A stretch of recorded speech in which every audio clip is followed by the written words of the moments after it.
My horrible best friend revealed my humiliating past in front of my fiancé at a dinner party, so I am cutting her off my life for good. I have a small group of people I consider my best friends that I have known all my life: Beth, Stack, and Gwen. I'm a big girl, 5'3" and 260 pounds. I've always had issues with my weight and had self-esteem issues. I was always told you have such a beautiful face and if you were smaller I would date you. I've been in a few relationships where it was obvious that my boyfriends at the time were ashamed to be seen with me.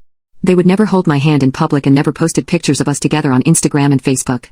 My luck on dating apps consisted of getting ghosted or just wanting intimacy, and I am embarrassed to say that I allowed myself to be used by some guys. Eventually, I stopped responding to most messages. 3 years ago I met my fiancé, Kyle, at one of my nephew's soccer games. Kyle was the coach and approached me afterward. He asked me if I was ever going to reply to his message. I was confused and he said he messaged me a week prior. That's when I remembered his message and I got embarrassed. I told him that I had been busy and he asked me if I had any plans for later that night. I agreed and exchanged numbers with him even though I felt like he was out of my league. I got it into my head that he was only after intimacy and might have some big girl fetish.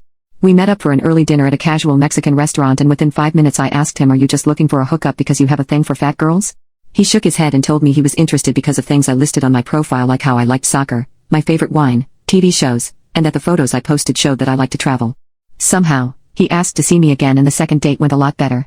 I found out he was a widower who lost his wife and 2-month-old son in a car crash a decade before.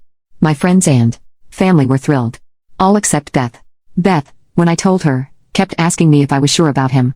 She asked if he wasn't just using for intimacy, which had yet to happen. Then it was, "Well, he probably doesn't want to have intimacy with you." When I mentioned that he held my hand in public and would pull me just a bit closer to him when we would go out for drinks when guys would walk towards us, she said, "He was controlling."